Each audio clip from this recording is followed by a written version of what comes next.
ओम शांति। 19 नवंबर 2020 साकार मुरली। बाप दादा मधुबन। मीठे बच्चे, यह सारी दुनिया रोगियों की बड़ी हॉस्पिटल है। बाबा आए हैं सारी दुनिया को निरोगी बनाने। प्रश्न: कौन सी स्मृति रहे तो कभी भी मुरझाए स्वा दुख की लहर नहीं आ सकती है? उत्तर: अभी हम इस पुरानी दुनिया, पुराने शरीर को छोड़ घर में जाएंगे, फिर नई दुनिया में पुनर्जन्म लेंगे। हम अभी राजयोग सीख रहे हैं, राजाई में जाने के लिए। बाप हम बच्चों के लिए रूहानी राजस्थान स्थापन कर रहे हैं। यही स्मृति रहे तो दुख की लहर नहीं आ सकती। गीत। तुम ही हो माता। ओम शांति। गीत कोई तुम बच्चों के लिए नहीं है, नए नए को समझाने के लिए हैं। ऐसे भी नहीं कि यहाँ सब समझदार ही हैं। नहीं, बेसमझ को समझदार बनाया जाता है। बच्चे समझते हैं हम कितने बेसमझ बन गए थे। अब बाप हमको समझदार बनाते हैं। जैसे स्कूल में पढ़कर बच्चे कितना समझदार बन जाते हैं। हर एक अपनी अपनी समझ से बैरिस्टर, इंजीनियर आदि बनते हैं। यह तो आत्मा को समझदार बनाना है। पढ़ती भी आत्मा है शरीर द्वारा, परंतु बाहर में जो भी शिक्षा मिलती है वह है अल्पकाल के लिए शरीर निर्वाहार्थ। भल कोई कन्वर्ट भी करते हैं, हिंदुओं को क्रिश्चियन बना देते हैं। किस लिए? थोड़ा सुख पाने के लिए, पैसे नौकरी आदि सहज मिलने के लिए, आजीविका के लिए। अब तुम बच्चे जानते हो हमको पहले पहले तो आत्मा अभिमानी बनना पड़े। यह है मुख्य बात, क्योंकि यह है ही रोगी दुनिया। ऐसा कोई मनुष्य नहीं जो रोगी नहीं बनता हो, कुछ न कुछ होता जरूर है। यह सारी दुनिया बड़े ते बड़ी हॉस्पिटल है जिसमें सब मनुष्य पतित रोगी हैं। आयु भी बहुत कम होती है, अचानक मृत्यु को पा लेते हैं, काल के चंबे में आ जाते हैं। यह भी तुम बच्चे जानते हो। तुम बच्चे सिर्फ भारत की ही नहीं, सारे विश्व की सर्विस करते हो। गुप्त रीति। मूल बात है कि बाप को कोई नहीं जानते, मनुष्य होकर और पालौकिक बाप को नहीं जानते, उनसे प्यार नहीं रखते। अब बाप कहते हैं मेरे साथ प्यार रखो। मेरे साथ प्यार रखते रखते तुमको मेरे साथ ही वापस चलना है। जब तक वापस चलो तब तक इस छीछी दुनिया में रहना पड़ता है। पहले पहले तो देह अभिमानी से देही अभिमानी बनो, तब तुम धारणा कर सकते हो और बाप को याद कर सकते हो। अगर देही अभिमानी नहीं बनते तो कोई काम के नहीं। देह अभिमानी तो सब हैं। तुम समझते भी हो कि हम आत्मा अभिमानी नहीं बनते, बाप को याद नहीं करते, तो हम वही हैं जो पहले थे। मूल बात ही है देही अभिमानी बनने की, न कि रचना को जानने की। गाया भी जाता है रचता और रचना का ज्ञान। ऐसे नहीं कि पहले रचना फिर रचता का ज्ञान कहेंगे, नहीं, पहले रचता वही बाप है। कहा भी जाता है हे गॉड फादर, वह आकर तुम बच्चों को आप समान बनाते हैं। बाप तो सदैव आत्मा अभिमानी है ही, इसलिए वह सुप्रीम है। बाप कहते हैं मैं तो आत्मा अभिमानी हूँ। जिसमें प्रवेश किया है उनको भी आत्मा अभिमानी बनाता हूँ। इनमें प्रवेश करता हूँ इनको कन्वर्ट करने, क्योंकि यह भी देह अभिमानी थे। इनको भी कहता हूँ अपने को आत्मा समझ, मुझे यथार्थ रीति याद करो। ऐसे बहुत मनुष्य हैं जो समझते हैं आत्मा अलग है,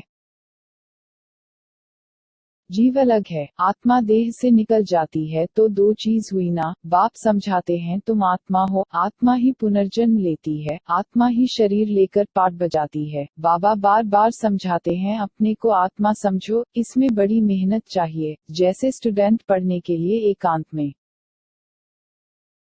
बगीचे आदि में जाकर पढ़ते हैं, पादरी लोग भी घूमने जाते हैं तो एकदम शांत रहते हैं। वह कोई आत्मा अभिमानी नहीं रहते, क्राइस्ट की याद में रहते हैं। घर में रहकर भी याद तो कर सकते हैं, परंतु खास एकांत में जाते हैं क्राइस्ट को याद करने, और कोई तरफ देखते भी नहीं। जो अच्छे अच्छे होते हैं समझते हैं हम क्राइस्ट को याद करते करते उनके पास चले जाएंगे, क्राइस्ट हेवन में बैठा है, हम भी हेवन में चले जाएंगे। यह भी समझते हैं क्राइस्ट हेविनली गॉड फादर के पास गया, हम भी याद करते करते उनके पास जाएंगे। सब क्रिश्चियन उस एक के बच्चे ठहरे, उनमें कुछ ज्ञान ठीक है, क्योंकि क्राइस्ट की आत्मा तो ऊपर गई ही नहीं। क्राइस्ट नाम तो शरीर का है। जिसको फांसी पर चढ़ाया, आत्मा तो फांसी पर नहीं चढ़ती है। अब क्राइस्ट की आत्मा गॉड फादर के पास गई, यह कहना भी राग हो जाता है। वापस कोई कैसे जाएंगे? हर एक को स्थापना फिर पालना जरूर करनी होती है। मकान को पोताई आदि कराई जाती है, यह भी पालना है ना। अब बेहद के बाप को तुम याद करो, यह नॉलेज बेहद के बाप के सिवाय कोई दे न सके। अपना ही कल्याण करना है, रोगी से निरोगी बनना है। यह रोगियों की बड़ी हॉस्पिटल है, सारी विश्व रोगियों की हॉस्पिटल है। रोगी जरूर जल्दी मर जाएंगे, बाप आकर इस सारे विश्व को निरोगी बनाते हैं। ऐसे नहीं कि यहाँ ही निरोगी बनेंगे। बाप कहते हैं निरोगी होते ही हैं नई दुनिया में, पुरानी दुनिया में निरोगी हो न सके। यह लक्ष्मी नारायण निरोगी एवं हेल्दी हैं, वहाँ आयु भी बड़ी होती है। रोगी विशेष होते हैं, वाइसलेस रोगी नहीं होते। वह है ही संपूर्ण निर्विकारी। बाप खुद कहते हैं इस समय सारी विश्व खास भारत रोगी है। तुम बच्चे पहले पहले निरोगी दुनिया में आते हो, निरोगी बनते हो याद की यात्रा से। याद से तुम चले जाएंगे अपने स्वीट होम। यह भी एक यात्रा है, आत्मा की यात्रा है।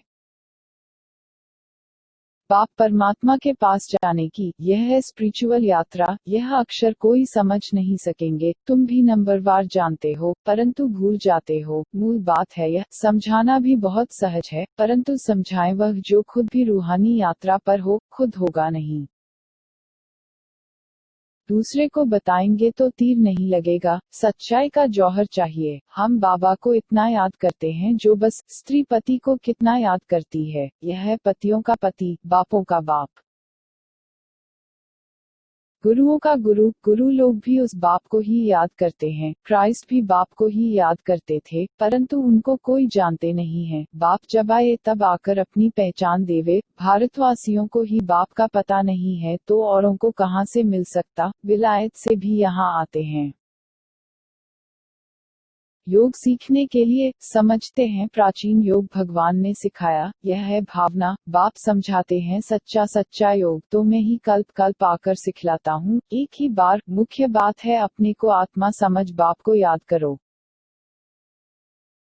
इसको ही रूहानी योग कहा जाता है। बाकी सबका है जिस्मानी योग। ब्रह्म से योग रखते हैं, वह भी बाप तो नहीं है, वह तो महतत्व है।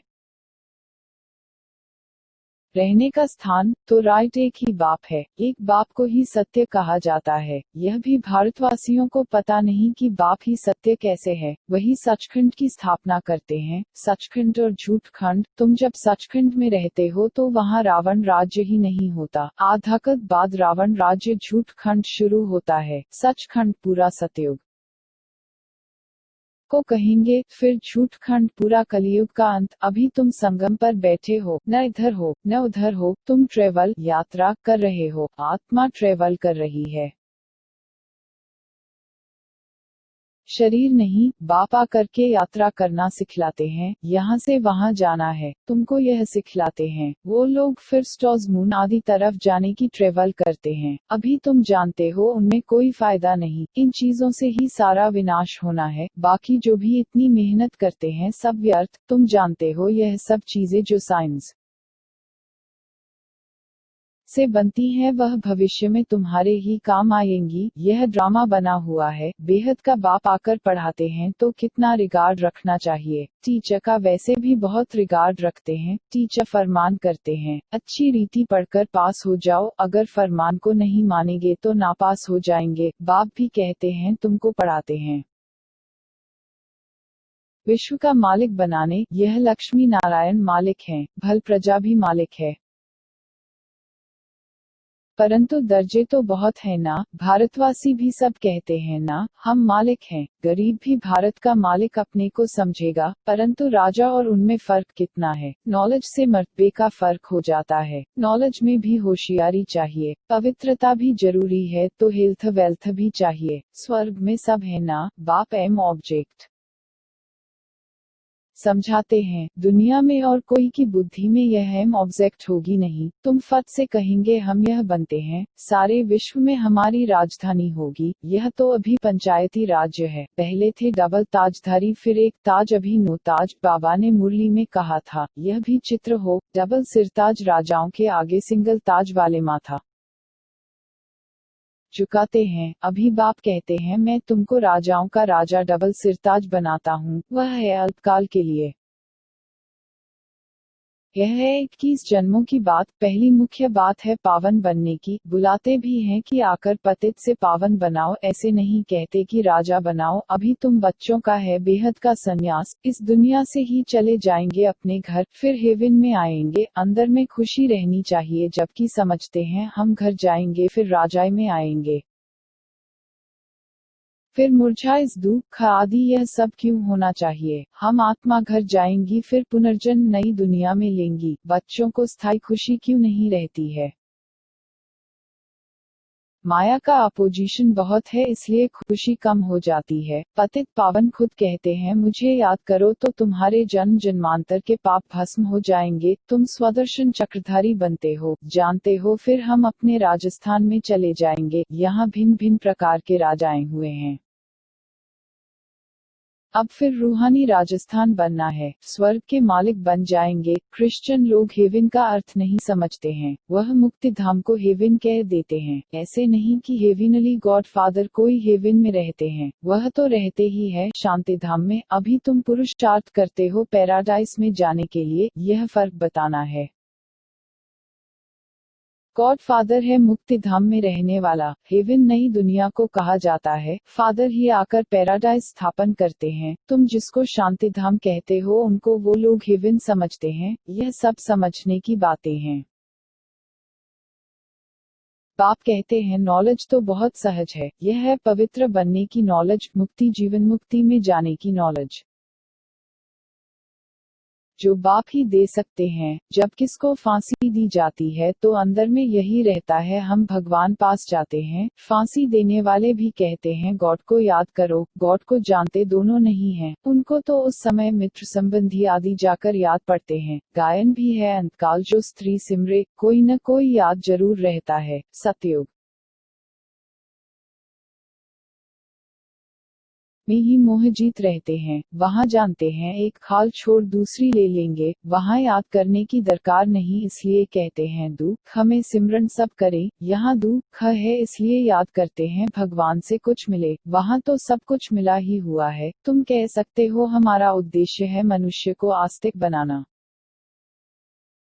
धनी का बनाना। अभी सब निधन के हैं, हम धन का बनते हैं, सुख शांति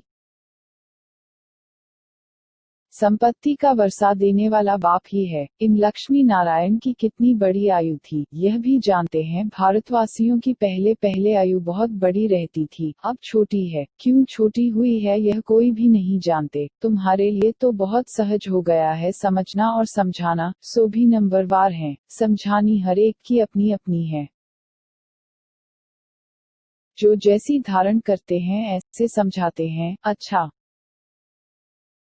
मीठे मीठे से खिलते बच्चों प्रति माता पिता बाप दादा का याद प्यार और गुड मॉर्निंग। रूहानी बाप की रूहानी बच्चों को नमस्ते।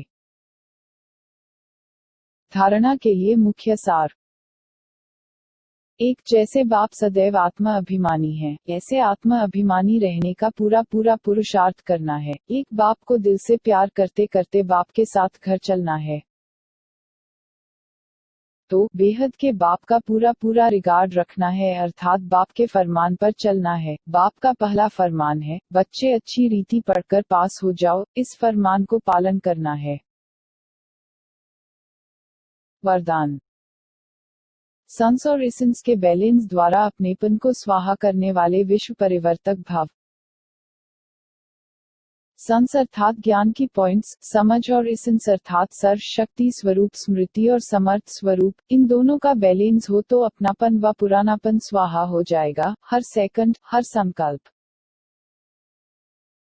हर बोल और हर कर्म विश्व परिवर्तन की सेवा प्रति स्वाहा होने से विश्व परिवर्तक स्वत बन जाएंगे। जो अपनी देह की स्मृति सहित स्वाहा हो जाते हैं उनके श्रेष्ठ वाइब्रेशन द्वारा वायुमंडल का परिवर्तन सहज होता है। स्लोगन। प्राप्तियों को याद करो तो दुख व परेशानी की बातें भूल जाएंगी। ओम शांति।